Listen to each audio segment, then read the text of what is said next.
1890 સાલથી 1912 સમય દરમિયાન માતાજીને જે નાના મોટા એક્સપિરિયન્સીસ થયા એ 1912 સમયમાં માનસિક પરિપક્વતા પેદા થતા 1890 થી 1912 સાલના સમયના એ અનુભવોને માતાજી રિવાઇઝ કરતા, માતાજી અનુભવો વારંવાર અનુભવવાનો પ્રયાસ કરતા. અને જ્યારે મધરને ખાતરી થઈ કે આ કોઈ ચમત્કાર નથી, આ કોઈ ભ્રમણા નથી, આ કોઈ હેલ્યુસિનેશન નથી, આ કોઈ માત્ર માનસિક આવેગ નથી, આ કોઈ મારા શરીરની વિકૃતિ કે મનની વિકૃતિ નથી, આ પરવર્ઝન નથી, આ સાયકોલોજીકલ ડિસઓર્ડર નથી, આ કોઈ સાયકોલોજીકલ ડેવિએશન નથી, આ બધો અનુભવ માતાજીને જ્યારે સ્વયં સ્પષ્ટ થયો ત્યારે 1912 સાલથી માતાજીએ આ અનુભવોને એક ચોક્કસ પ્રકારના શબ્દ દેહમાં અને ચોક્કસ પ્રકારની શબ્દાવલીમાં ફ્રેન્ચ ભાષામાં લખ્યું છે. શ્રી અરવિંદે નાના મોટા અનેક ગ્રંથ લખ્યા. શ્રી અરવિંદે નાના મોટા અનેક પુસ્તકોમાં પોતાની સાધના, માતાજીની સાધના, પોતાના આપ્ત વર્તુળના સાધકોએ પૂછેલા પ્રશ્નો સહિત જવાબ આપ્યા. અનેક પત્રોમાં એમના સાધકોએ પૂછેલા પ્રશ્નોના એમણે જવાબ આપ્યા. એ તમામ વસ્તુ શ્રી અરવિંદે પોતાના સાહિત્યની અંદર સમાવિષ્ટ કરી છે. પણ માત્ર ને માત્ર એક જ પુસ્તિકા એ પ્રકારની છે જેનું શ્રી અરવિંદે અંગ્રેજી ભાષામાં ટ્રાન્સલેશન કરેલું છે. શ્રી અરવિંદે મૌલિક વાતો લખી પોતાના ઇંગ્લિશમાં, પણ મધરે લખેલી ફ્રેન્ચ ભાષાની આ ડાયરીમાંથી પસંદ કરેલા જે 64 અનુભવો છે, એ 64 અનુભવોની આ નાની સરખી પુસ્તિકા પ્રકાશિત કરવામાં આવી, જેનું ટાઇટલ પણ શ્રી અરવિંદે આપેલું છે. આ પુસ્તિકાનું ટાઇટલ છે પ્રેયર્સ એન્ડ મેડિટેશન્સ, પ્રાર્થનાઓ અને ધ્યાન. તમને ધ્યાનની અવસ્થા સી રીતે પ્રાપ્ત થાય? કે યોગાસન કરવા પડે, પ્રાણાયામ કરવો પડે, નિધિધ્યાસન કરવું પડે, આ કરવું પડે, તે કરવું પડે, આસન લેવું પડે, આવા ગાવા બજાવવાના સંગીતના આયામોનો ઉપયોગ કરવો પડે, તમારે મંત્રનો જપ કરવો પડે, માળા ફેરવવી પડે, કર્મકાંડ કરવું પડે, વિધિ વિધાન કરવું પડે, બ્રાહ્મણને કે કોઈ પુરોહિતને બોલાવીને ચોક્કસ પ્રકારની આસન સિદ્ધિ મેળવવી પડે. આ બધી આપણા દેશની જે પરંપરાઓ છે એની પાછળ ચોક્કસ વિજ્ઞાન છે. પણ એ વિજ્ઞાનને, નિર્ભેળ વિજ્ઞાનને શ્રી અરવિંદે પકડવાનો પ્રયાસ કર્યો, એને આત્મસાત કરવાનો પ્રયાસ કર્યો. અને એ કરતાં કરતાં શ્રી અરવિંદ પોંડિચેરીમાં આવ્યા પછી, માતાજી 14મા અને 20મા પરમેનન્ટ પોંડિચેરીમાં આવ્યા, ત્યાર પછી શ્રી અરવિંદે માતાજીના 64 અનુભવોનું અંગ્રેજી ભાષામાં ભાષાંતર કર્યું. આ એક જ પુસ્તક એવું છે કે જે શ્રી અરવિંદે ટ્રાન્સલેટ કર્યું છે. શ્રી અરવિંદે કોઈ બી બીજા પુસ્તકનું ટ્રાન્સલેશન કર્યું નથી. શ્રી અરવિંદે માત્ર સિક્રેટ્સ ઓફ વેદાસમાં વેદની ઋચાઓનું ટ્રાન્સલેશન કર્યું, પણ તે વેદની ઓરિજિનલ ઋચાઓ સંસ્કૃતમાં પરત થયેલી એ સંસ્કૃત ભાષાનું અંગ્રેજીમાં ટ્રાન્સલેશન કર્યું. અને શ્રી અરવિંદે એને માટે માત્ર ને માત્ર આપણા ગુજરાતી સાધક, ખૂબ વડીલ અને અધિકૃત સાધક એવા અંબુભાઈ પુરાણીની મદદ લઈને આ વેદોનું ની ઋચાઓનું ભાષાંતર અંગ્રેજીમાં કરીને વેદ રહસ્ય નામનો ગ્રંથ પ્રગટ કર્યો, સિક્રેટ્સ ઓફ વેદાસ. જ્યાં સંસ્કૃત ભાષાનું શ્રી અરવિંદે અંગ્રેજીમાં ટ્રાન્સલેશન કર્યું અને મધરની ફ્રેન્ચ ભાષાનું શ્રી અરવિંદે અંગ્રેજીમાં ટ્રાન્સલેશન કર્યું, એવી આ એક જ પુસ્તિકા પ્રેયર્સ એન્ડ મેડિટેશન્સ. અનુભૂતિ મધરની ભાષા શ્રી અરવિંદની, અનુભૂતિ મધરની ટ્રાન્સક્રિપ્શન શ્રી અરવિંદનું, અનુભૂતિ મધરની એક્સપ્લેનેશન શ્રી અરવિંદનું, અને અનુભૂતિનો મંત્ર મધરનો અને વિવેચના શ્રી અરવિંદનું. આ એવું એક જ પુસ્તક છે જે આપણને સાધનાગત પાયો અને બેઝ પૂરું પાડી શકે, જ્યાં આપણને લૌકિક દ્રષ્ટિએ, સાંયોગિક દ્રષ્ટિએ પણ શ્રી અરવિંદની ચેતના અને માતાજીની ચેતનાના સિન્થેસિસનો અનુભવ થાય. ભગવાન અને ભગવતી બંનેની ચેતનાનો પ્રસાદ પામવાને માટે આપણી પાસે આચમન કરવા લાયક જે કોઈ ગ્રંથ છે તે માત્ર આ પ્રેયર્સ એન્ડ મેડિટેશન છે, જે આપણને સાધનાગત દિશામાં કોઈ પણ પ્રકારના બાહ્ય લિવિંગ ગુરુના અવલંબન વગર લઈ જઈ શકે. જે આપણને શ્રી અરવિંદની ચેતનાનો પણ સ્પર્શ આપી શકે, જે આપણને માતાજીની ચેતનાનો પણ સ્પર્શ આપી શકે, અને બંનેનો શબ્દ બ્રહ્મ કહી શકાય એવી જો કોઈ પુસ્તિકા કે ઉપનિષદ હોય તો તે ઉપનિષદ આ પ્રેયર્સ એન્ડ મેડિટેશન્સ છે, જ્યાં આપણે લિવિંગ પ્રેઝન્સનો, શ્રી અરવિંદ અને મદરની લિવિંગ પ્રેઝન્સનો અનુભવ કરી શકીએ છીએ. માટે સાધનાગત સ્વાધ્યાય કરવાને માટે અને આપણી પોતાની પૂજા રૂમમાં નિજી સ્થાનમાં બેસીને મધર અને શ્રી અરવિંદની ચેતના સાથે આપણી સાયકિકની ચેતનાનું કોમ્યુનિકેશન કરવું હોય, આપણી સાયકિકની ચેતનાને પ્રસ્થાપિત કરવી હોય, જે ઉપનિષદની અનુભૂતિ છે. ઉપનિષદ એટલે ગુરુ અને શિષ્યની વચ્ચેનો સંવાદ. ઉપનિષદ એટલે ગુરુનું શિષ્યને પ્રાપ્ત થતું સદભાગી સાનિધ્ય. ઉપનિષદ એટલે શિષ્ય ગુરુના ચરણોમાં બેસીને પોતાનું જે આત્મનિવેદન કરે અને આત્મનિવેદનના પરિણામ સ્વરૂપ ગુરુ શિષ્યને જે માંત્રિક, શાબ્દિક અને ચૈતસિક દીક્ષા આપે એનું ઇન્ટરેક્શન, તેનું નામ ઉપનિષદ. અને એ ઉપનિષદ શ્રી અરવિંદના દર્શનનું પ્રેયર્સ એન્ડ મેડિટેશન છે. આ એક એવું ઉપનિષદ છે જે આપણને આપણા રોજિંદા જીવનમાં પણ ભગવાનની નજીક લઈ જવાને માટે ફોર્મ્યુલા આપે. આપણે જેની શોધ કરીએ છીએ, આપણે જેને માટે એક નિજી એસ્પિરેશન ધરાવીએ છીએ, એને માટે આપણે એક સાયકિક અર્જનો અનુભવ કરીએ છીએ, અને એવી અર્જ જો આપણામાં અંદર ઊંડે ઊંડે પણ પ્રગટ થઈ હોય તો એનો શ્રી અરવિંદે માતાજીના અનુભવના આધારે આપેલો આ પુસ્તિકામાં જવાબ છે. માર્ગદર્શન મેળવવાને માટે શ્રી અરવિંદના દર્શન ઉપર આપણને કોણ માર્ગદર્શન આપી શકે? શ્રી અરવિંદના દર્શન ઉપર શ્રી અરવિંદ કે માતાજી સિવાય આપણને કોઈ માર્ગદર્શન આપી શકે નહીં. અને શ્રી અરવિંદે પોતે લખ્યું અને પોતે પોતાના સાધકોને અનેક પત્રોના જવાબમાં એમ જણાવ્યું કે આપે મારા યોગના માર્ગે આગળ વધવું હોય એવી આપની નિજી આંતરિક ઉર્ધ્વતમ અભિપ્સા હોય તો માત્ર ને માત્ર આપણે માતાજીનું અવલંબન સ્વીકારવું. મધરના અવલંબન થકી જ આપણે શ્રી અરવિંદના યોગ માર્ગે આગળ વધી શકીએ એમ છીએ. અને મધરના અવલંબનને પ્રગટ કરવાને માટે શ્રી અરવિંદે માતાજી પોંડિચેરી પધાર્યા તે પહેલાની અવસ્થા, માતાજી પોંડિચેરીમાં આવ્યા પછીની અવસ્થા, એનું સંકલન કરીને આપણી સમક્ષ આ ઉપનિષદ પ્રગટ કર્યું છે. આ એક બેકગ્રાઉન્ડ છે. અને એ બેકગ્રાઉન્ડમાં શ્રી અરવિંદની વાણી, શ્રી અરવિંદનો શબ્દ, શ્રી અરવિંદનો મંત્ર અને એની પાછળ માતાજીના અનુભવનું સત્ય, એ બંનેનો સમન્વય કરીને આપણને આ પ્રસાદી આપવામાં આવી છે. આપણે આપણી સાધનામાં 3 પુસ્તિકા છે જેનો આધાર લઈ શકીએ, અને જીવતા ગુરુને માટેની જે દોડ ચાલી રહી છે સમાજમાં, એ જીવતા ગુરુની પાછળ દોડવાની શોધનો આપણે યથેષ્ટ જવાબ આપી શકીએ. આપણી પોતાની જાતને, આપણી પોતાની ચેતનાને. આ ખુલાસો આપણે કોઈ બીજાની આગળ કરવાની જરૂર નથી. આપણા પોતાના સેલ્ફ કન્વિક્શનને માટે આપણા મનમાં ઊભી થતી શંકા કુશંકાઓ, આપણા મનમાં ઊભી થતી ઉણપ, આપણા મનમાં ઊભું થતું એક નિરાધારપણાનો આવેગ, એને સમાપ્ત કરવાને માટે જે આધાર છે એ આધાર આ પ્રેયર્સ એન્ડ મેડિટેશનની પુસ્તિકાનો છે. આપના તમામ સાધનાગત પ્રશ્નોના જવાબ આપને આ 64 અનુભવમાંથી પ્રાપ્ત થાય એમ છે. અને માટે શ્રી અરવિંદે આ પુસ્તકનું નામ પ્રેયર્સ એન્ડ મેડિટેશન્સ આપ્યું છે. વાસ્તવિકતામાં માતાજીની પોતાની અનુભૂતિઓ છે, પણ એ અનુભૂતિ એ માંત્રિક રીતે શ્રી અરવિંદે આ શબ્દોમાં કંડારી છે. બીજી પુસ્તિકા છે મંત્રાસ ઓફ ધી મધર.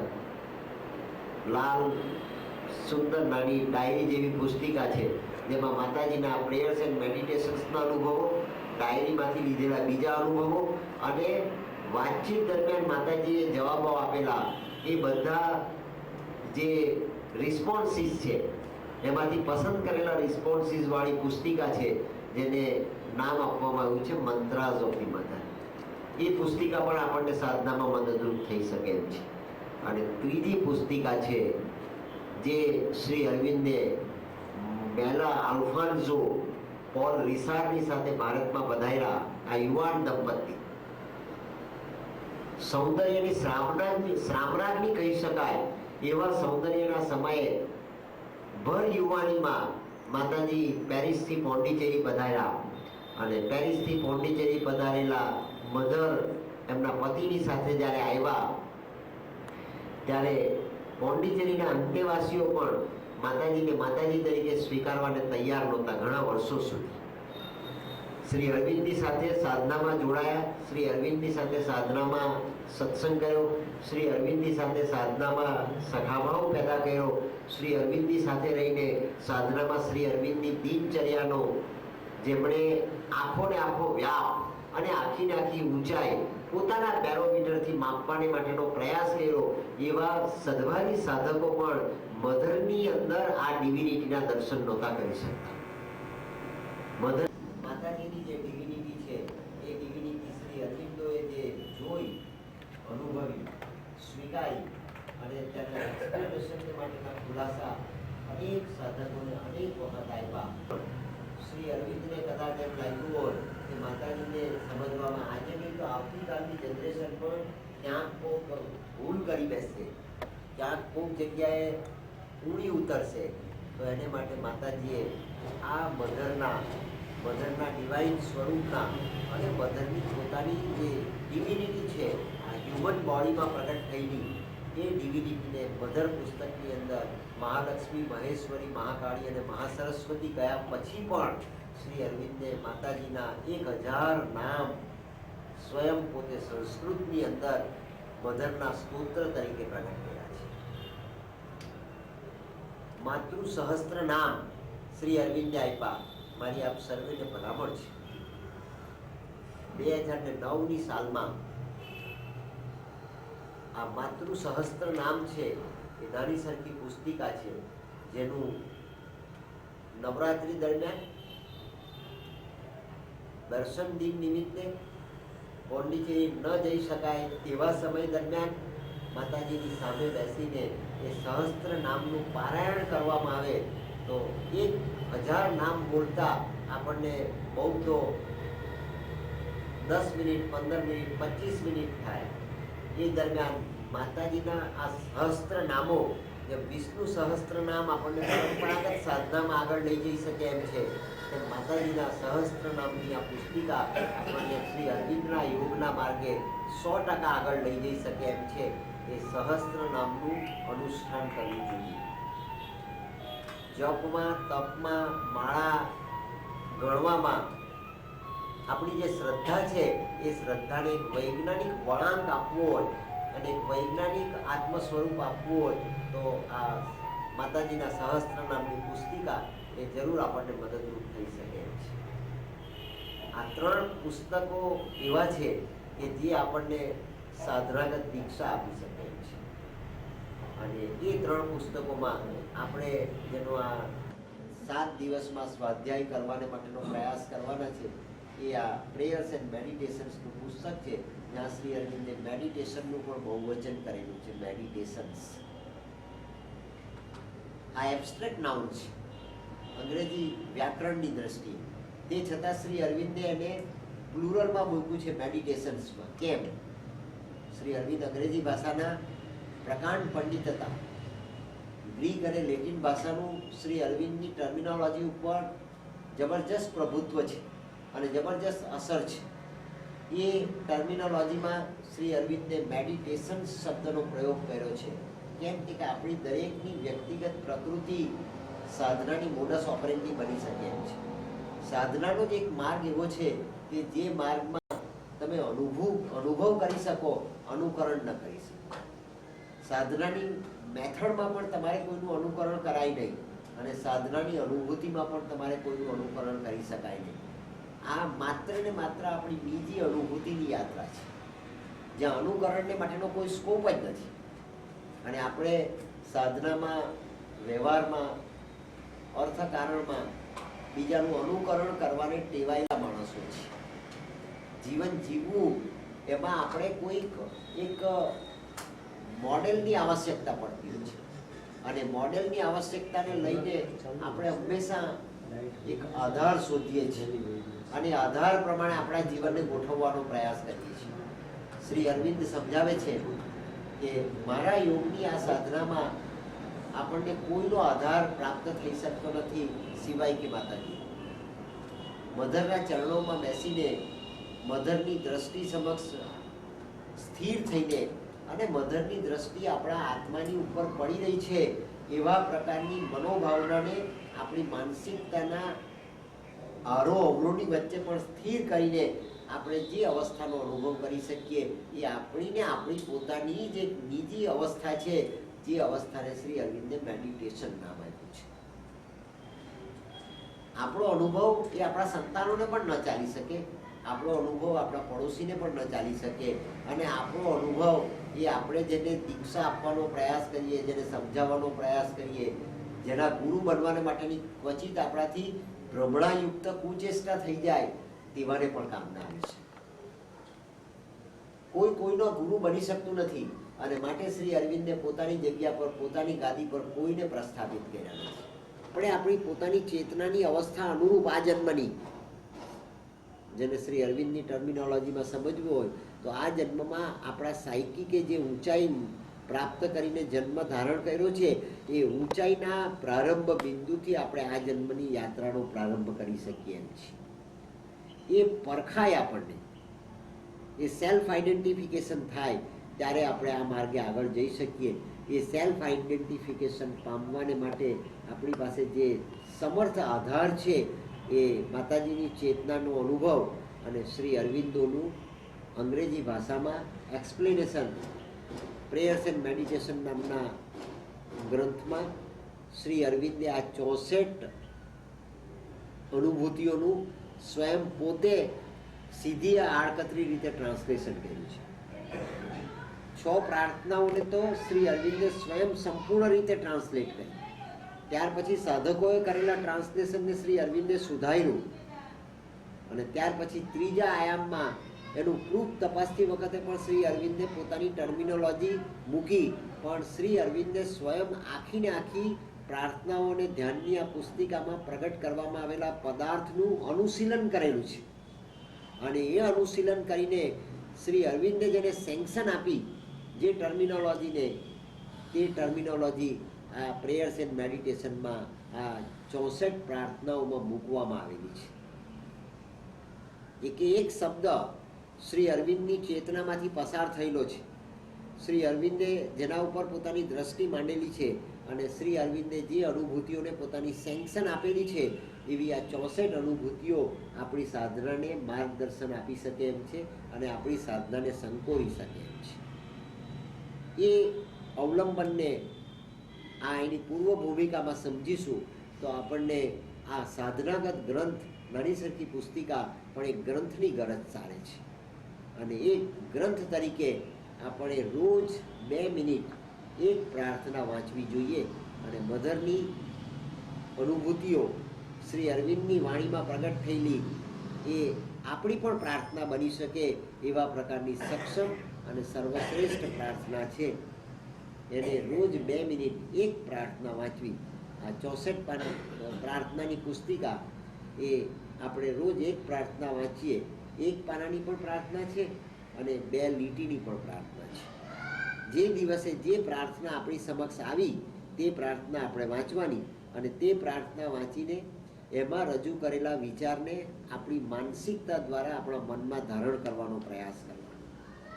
અને એ માનસિકતામાં આપણા મનમાં આવતા અનેક વિચારો, આપણા રોજિંદા જીવનના, આપણા વ્યવહારના, આપણા પ્રશ્નોના, આપણી સમસ્યાઓના, આપણી આસક્તિઓના, આપણા અહમના, આપણા અજ્ઞાનના, એ બધા વિચારોના એક ઘમાસાણ યુદ્ધની વચ્ચે જ્યારે આપણે 2 મિનિટ સુધી માતાજીના ફોટા પાસે કે માતાજીના ચરણો પાસે બેસીને, મધરની દ્રષ્ટિ સમક્ષ બેસીને જ્યારે સ્થિર થવાનો પ્રયાસ કરતા હોઈએ તે વખતે એક પ્રાર્થના આપણે વાંચીએ, એટલે એક પ્રાર્થના વાંચતા આપણા બધા વિચારો આપોઆપ સ્થિર થાય, અને સ્થિર થયેલા વિચારોમાં આપણા સાયકિકનું ફોકસ,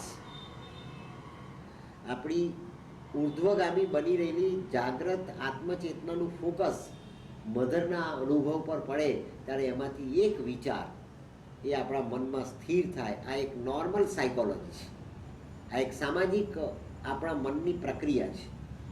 ન્યૂઝપેપર વાંચતા પણ આપણને અનુભવ થાય. આપણી પસંદ કરેલી કોઈ કથાની ચોપડી, વાર્તાની ચોપડી, આધ્યાત્મની ચોપડી, કોઈ આપણો પરંપરાગત ગ્રંથ વાંચતા પણ આપણને અનુભૂતિ થાય. અને સામાન્ય આપણા અભ્યાસના વિષયની કોઈ પુસ્તિકાને કે પુસ્તકને કે ગ્રંથને વાંચતા પણ આપણને આ જ અનુભવ થાય. બાળક એના અભ્યાસક્રમનું પુસ્તક વાંચે ત્યારે પણ એનો આ અનુભવ, અને ગૃહસ્થ પોતાના જીવનની અંદર પોતાના વેપારને અંગેનું, મેનેજમેન્ટને અંગેનું, એડમિનિસ્ટ્રેશનને અંગેનું, વિજ્ઞાનને અંગેનું, ઓફિસને અંગેનું કોઈ પુસ્તક વાંચે ત્યારે પણ એનો આ જ અનુભવ થાય. કારણ કે દરેકે પોતાની માહિતી પચાવવાને માટેનું પોતાનું જે સાધન છે એ મનને ચોક્કસ પ્રકારની ટ્રેનિંગ આપવી જ પડે છે.